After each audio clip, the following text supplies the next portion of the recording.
Remedy's 2019 third-person shooter Control was one of my favorite games to come out that year, and there's so many things it does right. The great writing, the incredible atmosphere, the concrete textures. But for this video, I wanted to focus down on just one thing, which I think is the main reason why I was completely unable to put this game down once I started it, and that's the gameplay loop. Maybe we should start off with what is a gameplay loop? To put it in simple terms, a gameplay loop is the main group of actions that the game asks you to do over and over again until the credits roll. One of the most famous examples of this is what the Halo developer Bungie calls their 30 seconds of fun. Basically, in a Halo, you see a group of enemies, they take cover, you shoot at them, maybe throw a grenade, then you finish off the last 3 with a melee hit. The room is cleared, you move on, then you do it again. They figured if they could make that 30-second snippet of gameplay as fun as possible, they could then mix it up with different enemies, weapons, and level layouts until they had a full campaign's worth of fun. One of the most satisfying loops in any game, I think, is the one that Monster Hunter perfected years ago. And it's also a great example of how loops can exist within larger loops. So the main back and forth of Monster Hunter is, go kill a monster, make better gear out of that monster, and then go and hunt a bigger, badder monster.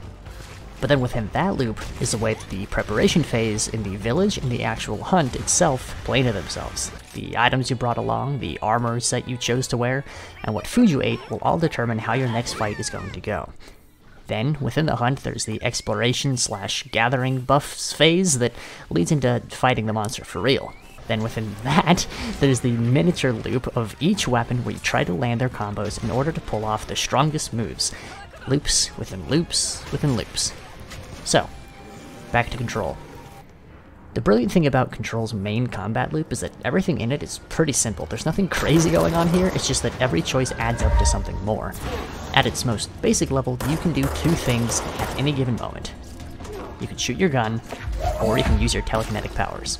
One of the single most important discipline choices has to do with the gun side of things, which is that there's no actual ammo. Your gun just recharges the same as your abilities.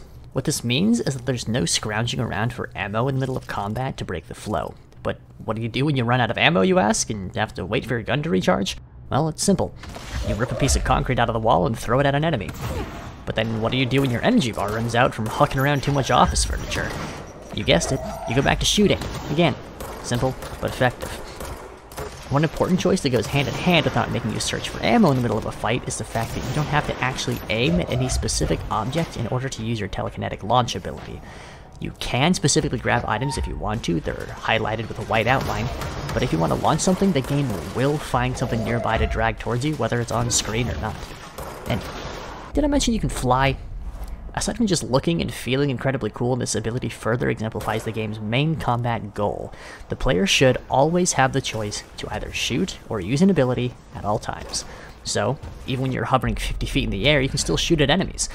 What happens when you run out of ammo when you're dangling around up there? Simple answer, superhero landing. Control never wants you standing around with nothing to do. It wants you in the thick of it, shooting fools and throwing stools. The health doesn't regen on its own, but the small health pickups that enemies drop basically never despawn, so you're encouraged to break from cover and go grab them. Something that a lot of action games struggle with is how to handle giving the player a big cool thing that you can do. Do you put that on a timer? Do you tie it to a resource? How often can the player use it? Control's answer is to tie everything you do to 2 energy pools and make it so using abilities from either pool feels really good every time you use them. You're mainly encouraged to use your telekinetic launch ability to take down enemy shields. One of my favorite little build tricks is to put on shield damaging buffs on the Pierce rifle and also a zoom damage buff on the Pierce rifle that just completely decimates enemy shields and health bars all in one go, so even if I'm fighting shielded enemies and I run out of telekinetic ability, I still have options. The game is filled with little things like this that you can do. The main takeaway here is that there's no escaping from Control's main gameplay loop because, well, why would you want to? Hey, hope you enjoyed this review. And if you did, why not subscribe to see more like it? Or you could head on over to twitch.tv/RaziatAstra for some good old-fashioned goofs. Either way, I'll see you next time.